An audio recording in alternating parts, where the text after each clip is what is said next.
The crystal chandelier in Donovan Pierce's penthouse shook with each impact, fist meeting flesh, Cecilia's body hitting Italian marble. Ray Fletcher's mop froze mid-stroke on the floor below as her screams pierced through ventilation shafts, the kind of sound that makes grown men remember their mothers crying. Security guards studied their phones. Night staff suddenly found urgent tasks elsewhere. Everyone knew what happened behind those gilded doors, yet 47 employees chose blindness over unemployment. Ray's hands trembled, not from fear, but from recognition.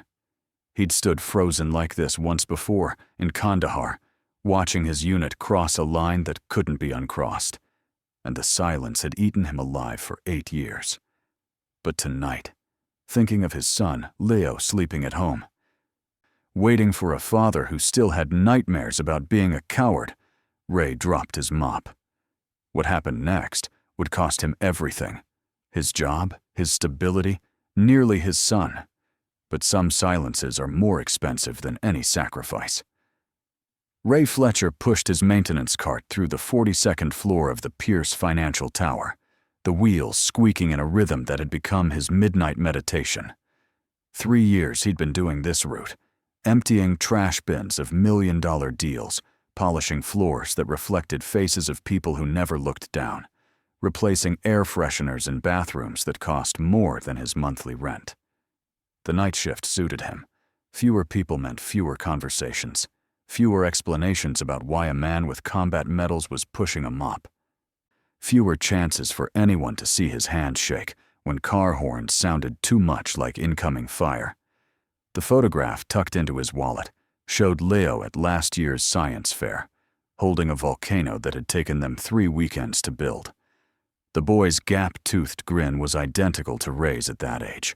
Before Kandahar, before the marriage fell apart, before Angela walked out saying she couldn't live with a ghost who jumped at shadows and woke up screaming names of dead soldiers. She'd left Leo behind, said a boy needed his father, even a broken one.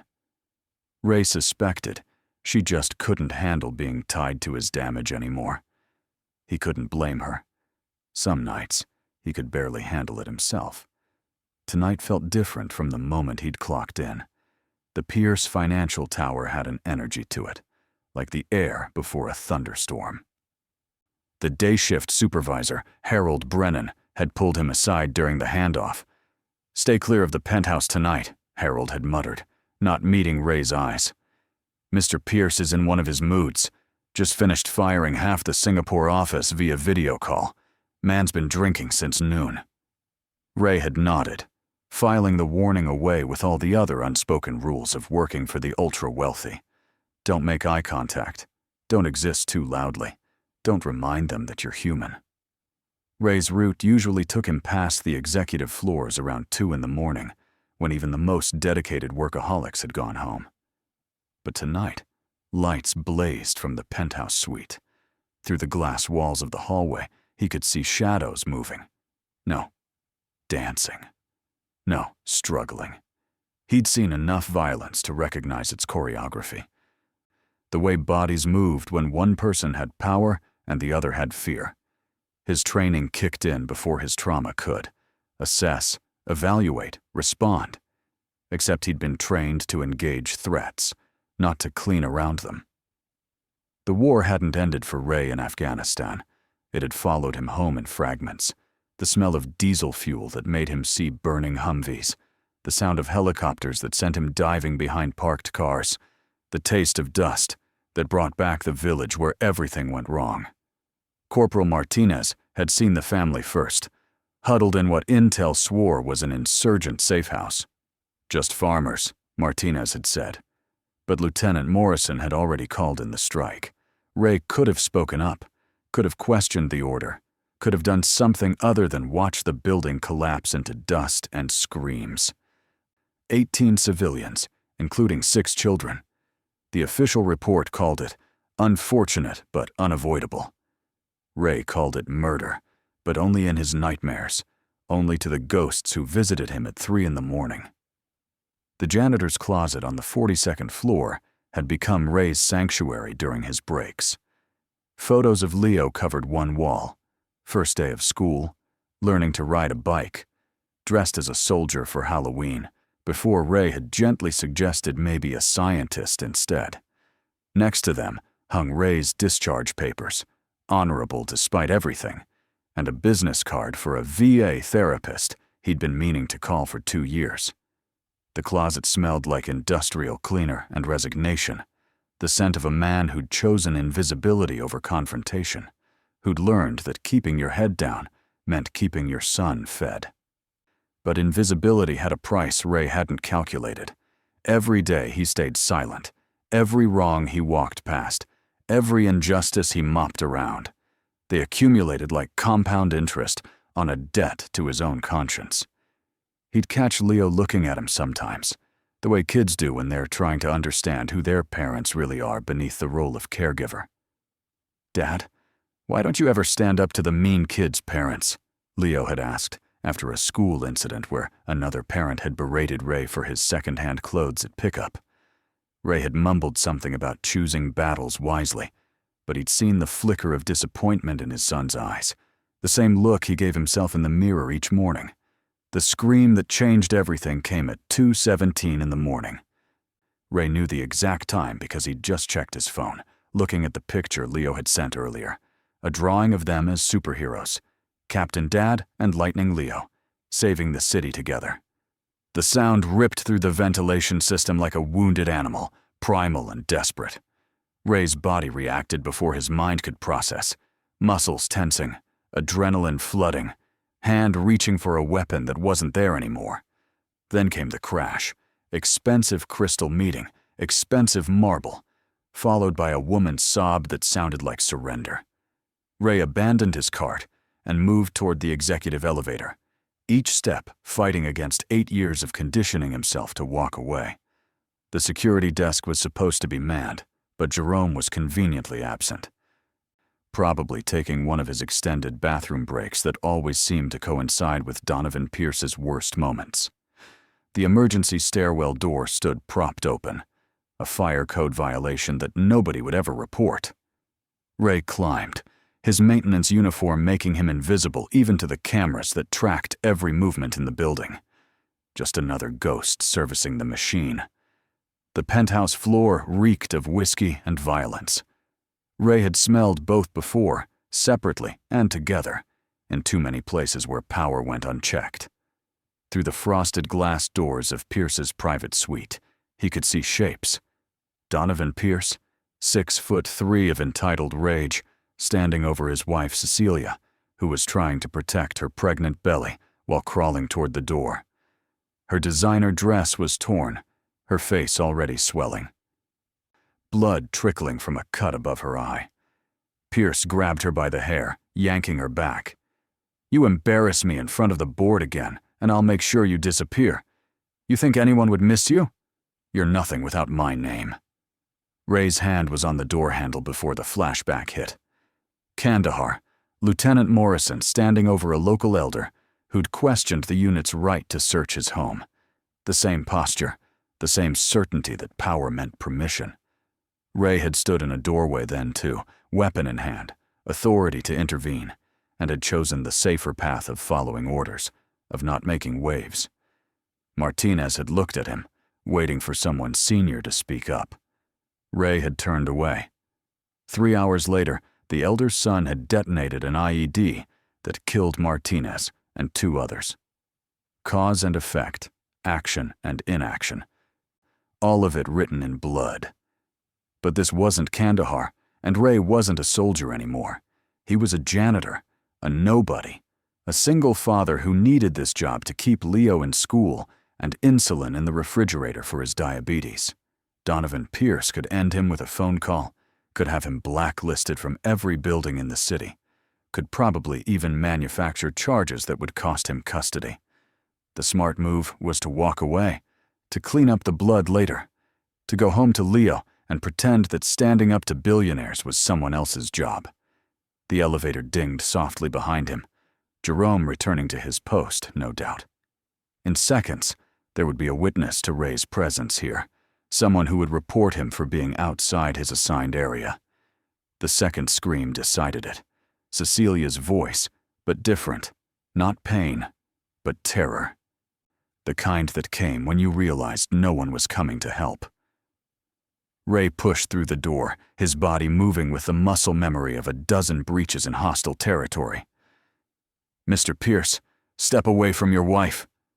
His voice came out steady, the command voice he'd used with privates, though his hands shook with the effort of confronting someone directly for the first time in 8 years. Donovan Pierce turned, his face flushed with alcohol and rage, designer suit disheveled, but still worth more than Ray made in 6 months. For a moment, confusion flickered across his features. Janitors didn't speak to him, certainly didn't give him orders. Then his eyes narrowed, recognizing challenge from an unexpected source. "You lost? The servant's entrance is downstairs. Get out before I have you arrested for trespassing." He didn't let go of Cecilia's hair, if anything, tightening his grip to demonstrate that Ray's presence changed nothing about the power dynamics in the room. "Sir, I'm asking you to let her go. Your wife needs medical attention. Whatever happened here, this isn't the way to handle it." Ray kept his voice calm, professional, the way they'd taught him to de-escalate situations with civilians. His peripheral vision tracked exits, weapons, obstacles, old habits that therapy hadn't quite erased. Cecilia was looking at him with a mixture of hope and fear, probably calculating whether his intervention would make things worse. Behind her, a framed photo of their wedding day lay shattered on the floor, their smiling faces obscured by spiderweb cracks. Pierce laughed, the sound sharp and ugly in the pristine space. "You're that janitor, aren't you? Fletcher? I've seen you skulking around at night, playing with your mop like it means something. You know what you are? You're nothing. A nobody. A failed soldier who cleans up after his betters." He'd done his homework. Pierce always did on anyone who worked in his building. Post-traumatic stress disorder, divorced, single father. You can barely keep your own life together, and you think you can tell me how to handle my wife?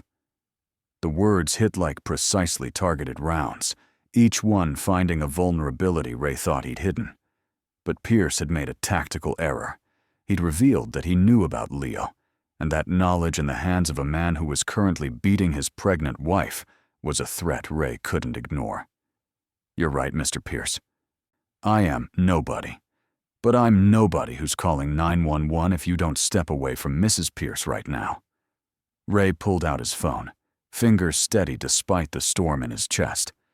"And I'm recording this interaction for my own safety." That changed the equation.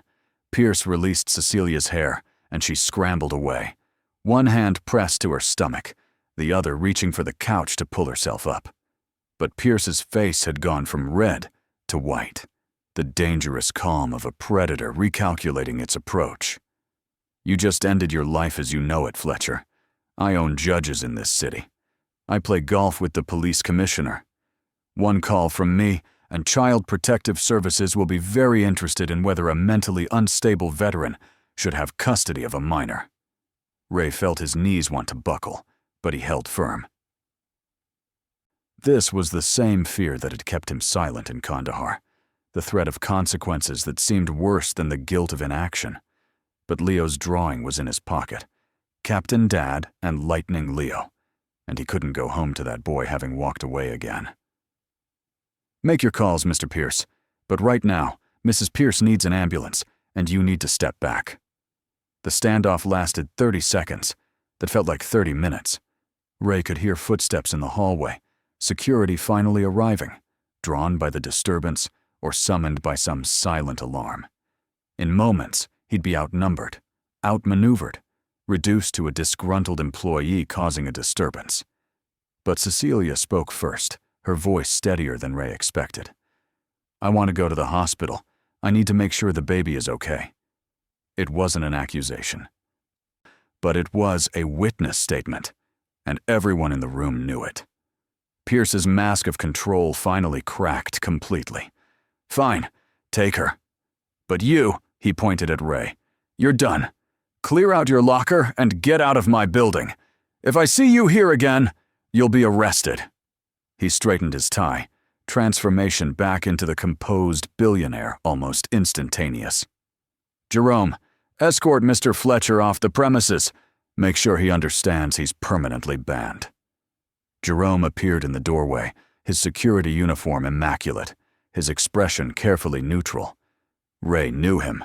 They'd shared coffee breaks, talked about their kids, complained about management. But Jerome had his own family to feed, his own fears about unemployment. "Come on, Ray," Jerome said quietly. "Let's not make this harder than it needs to be." Ray looked at Cecilia one more time. She was on her feet now, dignity wrapped around her like armor, despite the blood on her face. "Thank you," she mouthed silently, and Ray nodded. He'd done what he couldn't do in Kandahar. He'd intervened. He'd spoken up. He'd chosen the harder right over the easier wrong. The consequences would come, but for the first time in 8 years, he'd be able to look Leo in the eye without feeling like a fraud. The walk to the basement locker room felt like a funeral procession. Other night shift workers avoided eye contact, already hearing through the building's invisible network that Ray Fletcher had committed career suicide. His supervisor, Harold, met him at the lockers, face grim. "Jesus, Ray, what were you thinking? You know what Pierce can do to you?" Harold was a good man, had hired Ray when nobody else would look past the PTSD on his medical records. "I tried to warn you to stay clear." He was beating his pregnant wife, Harold. What was I supposed to do? Ray emptied his locker methodically. A change of clothes, Leo's school pictures, a bottle of medication for the nightmares, his father's old watch that he'd been meaning to get fixed for 5 years. Harold sighed, pulled out an envelope. "Your final check. I managed to get you paid through the end of the week, but that's all I could do."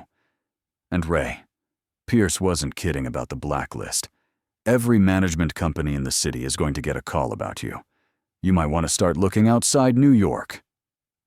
Outside New York, away from Leo's school, his doctors, the few stable things in their unstable life. Ray took the check, 2 weeks' pay that would barely cover rent, and nodded. "Thanks for trying, Harold. Tell the crew. Tell them I'm sorry if this makes things harder for them." The next morning came too fast. Ray sat at their small kitchen table, watching Leo eat cereal, trying to find the words to explain why their life was about to get much harder. The boy was smart, too smart sometimes, already sensing the weight in the room. "Dad, you okay? You look like when you have the bad dreams, but you're awake." "Leo, something happened at work last night. I had to help someone, and it means I lost my job." Ray kept his voice steady, matter-of-fact, the way he'd learned to deliver bad news in the Army. Leo's spoon paused halfway to his mouth. "Did you do the right thing?" The question was so simple, so pure, that Ray almost broke. "Yeah, buddy, I did the right thing." "Then it's okay," Leo said, returning to his cereal with the certainty that only children possess. "We'll figure it out. We always do." But 3 days later, the first legal notice arrived. Donovan Pierce was suing Ray for assault, trespassing, and intentional infliction of emotional distress. The amount was more money than Ray would see in a lifetime. The lawyer's letter made it clear. This was just the beginning. Pierce had also filed a complaint with Child Protective Services, claiming Ray's PTSD made him an unfit parent, that his violent intervention at the tower proved he was dangerous. Ray's phone buzzed with an unknown number. He almost didn't answer, but something made him pick up. "Mr. Fletcher." "This is Cecilia Pierce. Please don't hang up. I need to talk to you." Her voice was different without the echo of marble and violence, younger, more uncertain. "Can we meet? Somewhere public. I have information you need to know about my husband." They met at a diner in Queens, the kind of place where coffee cost $1 and nobody asked questions. Cecilia arrived in a taxi, wearing sunglasses that didn't quite hide the bruising, her movements careful around her pregnant belly. She slid into the booth across from Ray, ordered tea with hands that shook slightly. then pulled out a flash drive that she placed between them like a loaded weapon. 7 years of recordings, she said quietly. Audio, video, medical records. Not just me. His first wife. Employees he's assaulted. A prosecutor he had beaten when she wouldn't drop charges against his son. She wrapped her hands around the warm mug like it could anchor her. I've been collecting evidence since the first time he hit me, but I've been too scared to use it. He has judges, police, media, everyone who could help me. He owns or terrifies. Ray stared at the small device that contained enough destruction to level an empire. Why now? Why trust me with this? Because you did what dozens of other people with more power, more resources, more protection, never did. You stood up to him. Cecilia's voice cracked slightly. And because he's going to destroy you if we don't stop him first. The custody hearing is in 2 days. His lawyers will paint you as a violent, unstable veteran who attacked a prominent businessman. They have a psychiatrist ready to testify that your PTSD makes you dangerous to Leo. 2 days, 48 hours to save his son. Ray's hand closed around the flash drive, feeling the weight of evidence that could either save or damn them both. If I use this, he'll come after you too. You and the baby. He's already planning to send me to his private facility in Switzerland. For my mental health, of course. No phone, no outside contact, no way to leave. Cecilia pulled out a business card. A reporter from the New York Times who'd been investigating Pierce for years, but could never get sources to go on record. She's waiting for my call. But Ray, once we do this, there's no going back. He'll use every resource, every connection, every dirty trick to bury us. Ray thought about Leo's drawing, about 8 years of silence, about Martinez's eyes in that doorway in Kandahar. I'm tired of being buried alive anyway. The plan came together in pieces, each more dangerous than the last. The reporter, Judith Kang, had been building a case against Pierce for 3 years, but every witness had either disappeared or recanted. The flash drive changed everything. Names, dates, amounts, crimes that went far beyond domestic violence into fraud, extortion, and conspiracy. But it needed a public moment, something Pierce couldn't spin or suppress.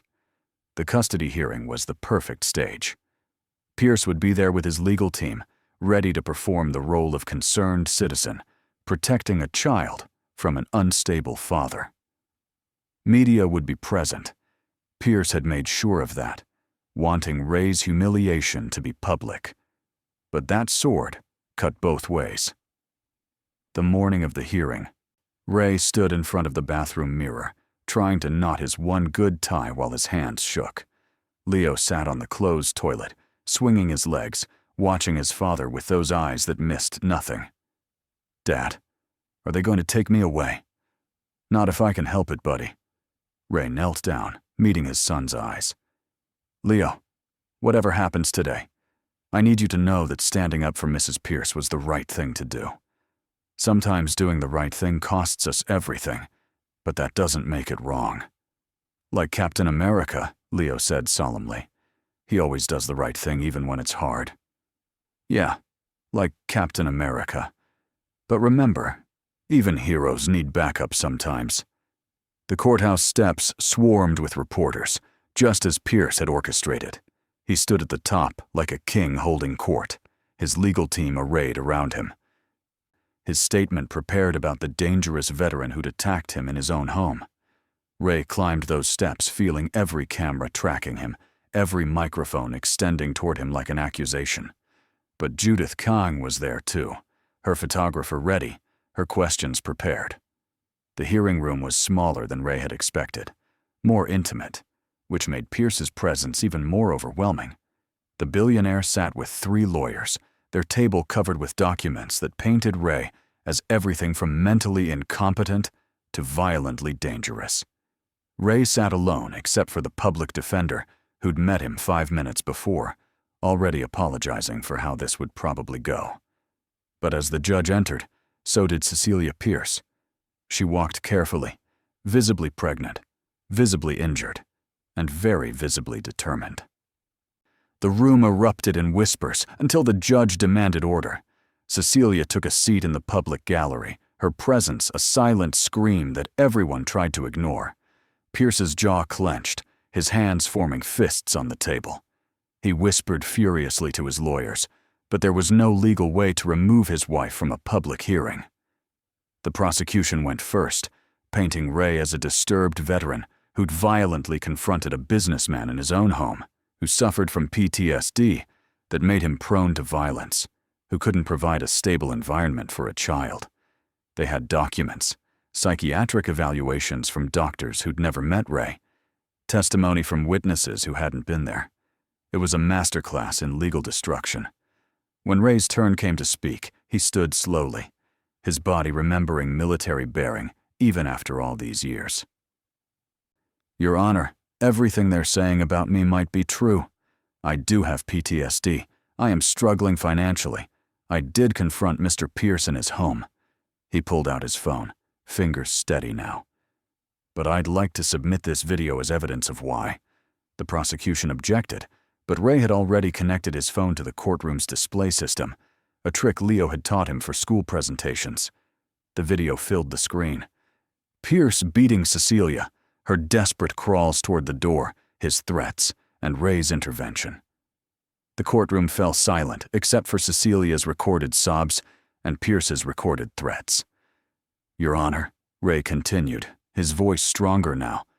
I've stayed silent before when I should have spoken up. It cost lives in Afghanistan. I couldn't stay silent again, not when a pregnant woman was being beaten, not when everyone else was too scared to help. If that makes me unfit to be a father, then I don't know what kind of fathers this court wants children to have. Pierce stood up, his composure finally cracking. That's edited. That's taken out of context. This is a setup. But his movement was too quick, too aggressive. He knocked over a water pitcher, pushed past his lawyer, and advanced on Ray with 8 years of unchallenged power crumbling into rage. You worthless nobody. You think you can destroy me? I'll end you. Security moved to intervene, but Pierce was already swinging. His fist connected with Ray's jaw, a businessman's punch, all rage and no technique. Ray could have countered easily, could have put Pierce on the ground in seconds with the close-quarters combat training that was carved into his muscle memory. Instead, he took the hit, stayed standing, and didn't raise a hand in return. I won't fight you, Mr. Pierce, Ray said, blood trickling from his split lip. I've done enough fighting, but I won't let you hurt anyone else either. Pierce swung again, and again Ray didn't defend himself, just positioned his body to minimize damage while the courtroom erupted in shouts and camera flashes. Security finally restrained Pierce, who was screaming threats that every recording device in the room captured perfectly. The judge was banging his gavel, demanding order, but the damage was done. Donovan Pierce had just assaulted a man in open court in front of dozens of witnesses, proving every accusation about his violent nature. Ray woke up in the hospital with a concussion, 2 cracked ribs, and Leo asleep in the chair beside his bed. His son's hand was wrapped around Ray's fingers, holding on like he was afraid his father might disappear if he let go. The room was full of flowers, strange for a nobody janitor, until Ray read the cards. Fellow veterans from an organization he'd never heard of, other domestic violence survivors, maintenance workers from buildings across the city. Somehow, in standing up to Pierce, he'd stood up for all of them. Judith Kong sat in the corner, her laptop open, typing furiously. You're awake. Good. Your story just went viral. The video has 10 million views and climbing. Pierce was arrested for assault, and with Cecilia's evidence, the FBI is opening an investigation into his other crimes. He made bail, of course, but his board called an emergency meeting. Word is they're going to force him out. Leo. Ray's voice came out rough. His first concern all was his son. The judge dismissed all of Pierce's claims, said any father who would take that kind of beating to avoid violence in front of his child clearly had his priorities straight. Leo's not going anywhere, Ray. Ray felt something in his chest unclench for the first time in 8 years. Not healed. He knew better than to think trauma worked that way. But loosened, like a fist learning to open again. Leo stirred, eyes fluttering open, and when he saw his father awake, his whole face lit up. Dad, you were amazing. You were like a real superhero. You didn't even fight back. Leo's enthusiasm dimmed slightly. But why didn't you? You could have beat him up easy. Ray squeezed his son's hand. Because real strength isn't about what you can do, buddy. It's about choosing what's right. Even when you have the power to do something else. I didn't need to beat Mr. Pierce. I just needed to stop him from hurting people. Cecilia visited the next day, accompanied by a nurse and a lawyer. She was leaving Pierce, had already filed for divorce and a restraining order. The prenup he'd forced her to sign was void due to the documented abuse. She sat carefully in the visitor's chair, her hand protective over her belly. I wanted to thank you, and to tell you that I've set up a fund, anonymous donors, who want to support people who stand up to powerful abusers. Your medical bills are covered, and there's enough to keep you and Leo stable while you find new work. Ray started to protest, but Cecilia held up her hand. You gave me the courage to leave. Do you know how many people saw that video and finally decided they didn't have to suffer in silence? You think you were just helping me, but you helped thousands of people remember that bullies only win when good people do nothing. 3 weeks later, Ray sat in a different kind of office, bright, with windows, with certificates on the wall that spoke of hope rather than power. The Veterans Crisis Support Center had reached out after seeing the news, offering him a position as a peer counselor, not to clean their offices, but to help other veterans struggling with PTSD, with silence, with the weight of things they couldn't undo. Your story resonated with a lot of our clients, the director, Dr. Sarah Winters, explained. The way you channeled your trauma into protection rather than violence, how you broke your pattern of silence, that's exactly the kind of example our veterans need to see. The pay isn't great, but it's stable, and we understand when you need time for your own treatment. Ray thought about 8 years of cleaning floors, of staying invisible, of choosing the safety of silence over the risk of speaking up. When do I start? 6 months later, Ray stood in front of a room full of veterans, his hand steady on the podium, his voice clear as he told his story. Not the sanitized version, not the hero narrative the media had created, but the real thing, the fear, the freezing, the cost of silence, and the price of finding his voice again. In the audience, men and women who'd seen their own Kandahars nodded in recognition, some crying, some finally understanding that their silence wasn't cowardice, but a wound that needed healing. Leo sat in the back row, doing homework, but listening, always listening.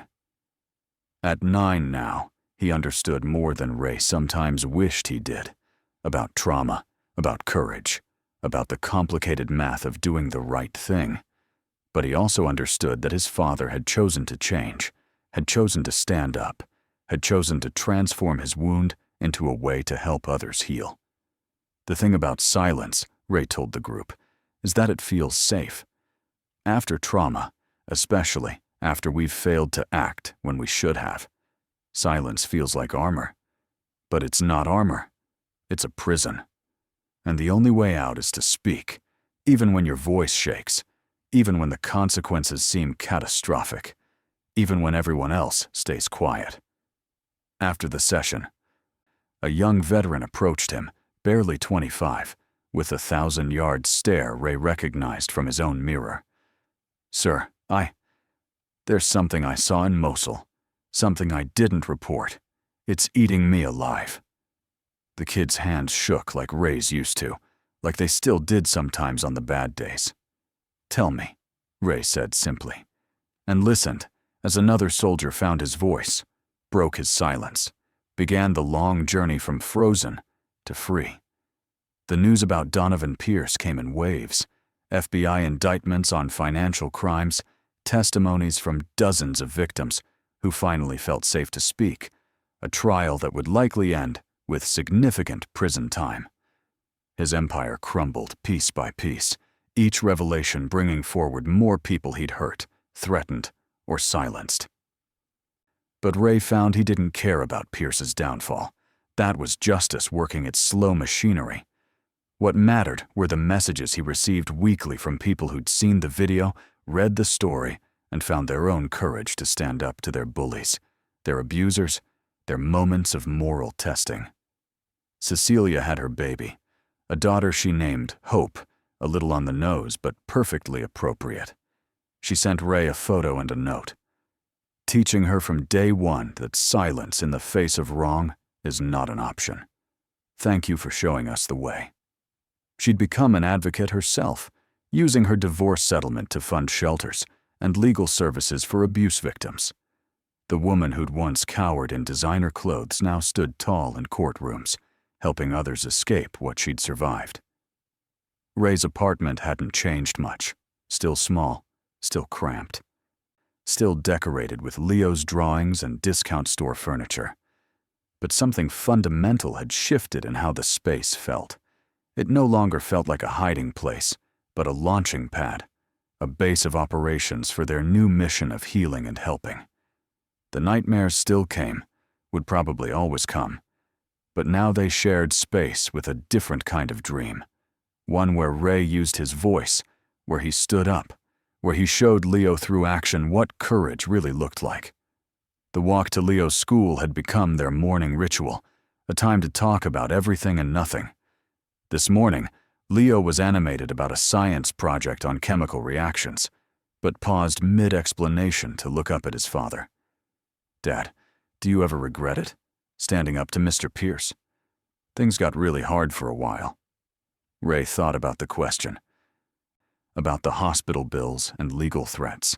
About the nights he'd sat awake wondering if he'd destroyed his son's future for a moment of principle. Then he thought about the veteran yesterday, who'd finally reported a war crime after carrying it for 15 years. About Cecilia's daughter, who would grow up knowing her mother chose freedom over fear. About his own reflection that he could finally meet without flinching. "No, buddy. Standing up to Mr. Pierce wasn't just about him or Mrs. Pierce. It was about breaking a pattern I'd been stuck in since before you were born. It was about becoming the father you deserve.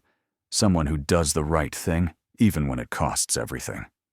Leo nodded, satisfied, then launched back into his explanation of oxidation rates. But as they approached the school, he paused again. "Dad, I'm proud of you. Not for being brave that night, but for working so hard to get better. For helping other people get better, too." Ray's throat tightened, but he managed to ruffle his son's hair. "Love you too, kid. Now go learn something that'll change the world." Watching Leo run toward the school entrance, backpack bouncing with each step, Ray felt the weight of his phone in his pocket. Another message from another veteran ready to break their silence. Another chance to turn trauma into transformation. He had a full day ahead at the center, difficult conversations and painful breakthroughs. The slow work of helping people reclaim their voices from the wreckage of war. The scar on his lip from Pierce's punch had faded, but never fully disappeared. A permanent reminder that some victories came through choosing not to fight. That sometimes the greatest strength was in absorbing the blow so others could see the truth. Ray touched it absently as he walked to work, thinking about all the scars that didn't show, all the wounds that had brought him and his fellow veterans to this point of reckoning and redemption. His phone buzzed with a text from Harold, his old supervisor. "Saw you on the news again, talking to Congress about veteran support services. Damn proud of you, Ray. You were always too good to be pushing a mop." Ray smiled, texted back, "Nothing wrong with honest work, Harold. Just turned out I was meant to clean up different kinds of messes." The Veterans Crisis Support Center bustled with morning activity. Group sessions starting, individual counseling preparing, the coffee machine working overtime to fuel another day of difficult healing. Ray's office, Still strange to think of having an office, was small but bright. Walls covered with thank you notes from veterans he'd helped, photos from support group graduations, and in the center, Leo's original drawing of Captain Dad and Lightning Leo, now framed and labeled, "My hero. Love, Leo." As Ray settled in for his first appointment of the day, he thought about that night in the Pierce Financial Tower, how a moment of choosing courage over silence had redirected not just his life, but ripples outward into countless others. He thought about Kandahar, about Martinez, about the silence that had haunted him for 8 years. The guilt would never fully leave. Ray had learned that trauma doesn't disappear. It just learns to coexist with healing. But he'd also learned that redemption wasn't about erasing the past, but about using it to create a better future. A knock on his door interrupted his thoughts.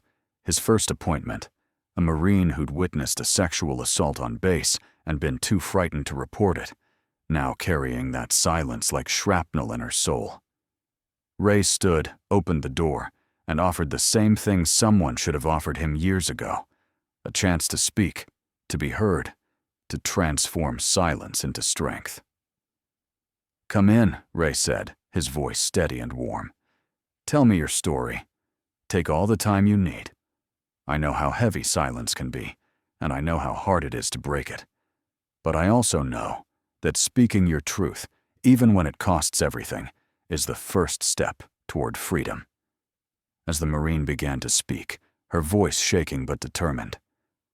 Ray Fletcher, janitor turned counselor, coward turned advocate, silent witness turned voice for the voiceless, listened with the full attention of someone who understood that every broken silence was a small victory against the darkness, every spoken truth a light that helped others find their way.